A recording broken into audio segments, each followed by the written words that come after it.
ఇదివరకు సిపిఐ, సిపిఎంల అనుబంధ పత్రికలైనటువంటి ప్రజాశక్తి విశాలాంధ్రలో ఈ సిపిఐ, సిపిఎంలో గ్రౌండ్ లెవెల్లో పనిచేసినటువంటి డివిజన్ అధ్యక్షులు అలాంటి వాళ్ళే జర్నలిస్టులుగా వచ్చేవాళ్ళు.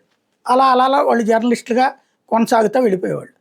ఇప్పుడు ఈనాడు, ఆంధ్రజ్యోతి, తెలుగుదేశం పార్టీ కార్యకర్తల్ని జర్నలిస్టులుగా పెట్టుకుంటున్నారో ఏంటో చెక్ చేసుకోవాల్సి. వాళ్ళు ఏం చేస్తున్నారో, ఏం రాస్తున్నారంటే చివరికి అడ్డదిడ్డంగా రాసుకొస్తూ జనం చేత బూతులు తిట్టించుకుంటున్నారు. హారిజెంటల్ రిజర్వేషన్ జగన్ పని. ఏదైతే డిఎస్సిలో అక్రమాల గురించి ప్రశ్నిస్తున్నటువంటి వేళ దీన్ని రూట్ మార్చేశారనమాట. ఏంటయ్యా అంటే 2023 ఆగస్టు 2న హారిజెంటల్ రిజర్వేషన్ అమల్లోకి తీసుకొస్తే అప్పుడు వైసీపీ ప్రభుత్వం జీవో 77ని జారీ చేసింది. ఆ తర్వాత వచ్చిన పలు ఉద్యోగ నోటిఫికేషన్లకి ఈ రిజర్వేషన్ విధానాన్ని అమలు చేశారు. తాజాగా డిఎస్సి పోస్టుల జారీలోనూ అదే రిజర్వేషన్ని అమలు చేశారు. మొత్తం 15,941 పోస్టులను భర్తీ చేసిన క్రమంలో చాలామంది దగ్గర వరకు వచ్చి ఉద్యోగాలు కోల్పోయారు. వాళ్ళే ఇదంతా కూడా అన్నట్టు. మరి జగన్ చేసిన తప్పు అయితే మార్చు, నువ్వు నిన్ను గవర్నమెంట్ని ఎన్నుకుంది అందుకే కదా.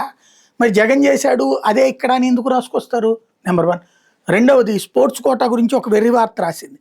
ఏంటయ్యా అంటే రాత పరీక్షలో 100 మార్కులు వచ్చిన అభ్యర్థి క్రీడా ప్రతిభలు వెనకబడితే రాత పరీక్షలో 30 మార్కులు వచ్చిన అభ్యర్థికి ఎక్కువ పథకాలు లభించి ఉంటే క్రీడల కోటాలో 30 మార్కుల అభ్యర్థిని ఎంచుకునేవాళ్ళు.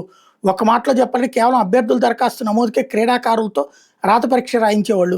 మెగా డిఎస్లో రాత పరీక్ష తొలగించి క్రీడా కోటా పోస్టులకు స్పోర్ట్స్ శాఖ ప్రత్యేకంగా నోటిఫికేషన్ జారీ చేసి దీంతో అభ్యర్థులు నేరుగా క్రీడా కోటా నోటిఫికేషన్లోనే దరఖాస్తు చేసుకున్నారు. దీంతో రాత పరీక్ష అవసరం లేకుండా పోయింది. భవిష్యత్తులో క్రీడా కోటా అభ్యర్థులకు రాత పరీక్ష నిర్వహించిన వాటిలో వచ్చే మార్కులకు ఎట్లాంటి ప్రాధాన్యత ఉండదు. ఈ విషయం బయటికి చెప్పకుండా కావాలని రాత పరీక్ష తీసేశారని వైసీపీ అధినేత దుష్ప్రచారం చేస్తున్నారు. అది కాదు అతను అడిగింది. గోల్డ్ మెడల్ ఉండగా అది పక్కన పెట్టేసి బ్రాంజ్ మెడల్ ఉన్న వాళ్ళకి ఇచ్చారు. ఇంకోటి, కొన్ని అయితే స్కూళ్ళల్లో ఉన్నటువంటి ఒకే స్కూల్లో 2 క్లాసుల మధ్య పోటీల్లో పాల్గొన్న వాళ్ళకి కూడా ఇచ్చేశారు పార్టిసిపేషన్ సర్టిఫికేట్. గెలిచిన వాళ్ళకి ఇస్తారు, లేదా గెలిచిన టీంలో ఉన్న వాళ్ళకి ఇస్తారు, లేదా ఆ రాష్ట్ర స్థాయిలో పార్టిసిపేట్ చేసిన వాళ్ళకి ఇచ్చేవాళ్ళు ఇదివరకు. ఇప్పుడు ఇంటర్ డిస్ట్రిక్ట్ కూడా పోయి ఒకే స్కూల్లో 2 క్లాసుల మధ్య పోటీల్లో పార్టిసిపేట్ చేశారని కూడా ఇచ్చారన్నది కదా అసలు అభియోగం. దాన్ని దాచేసి తనని నమ్మే జనాల్ని మోసం చేస్తున్నది జ్యోతి.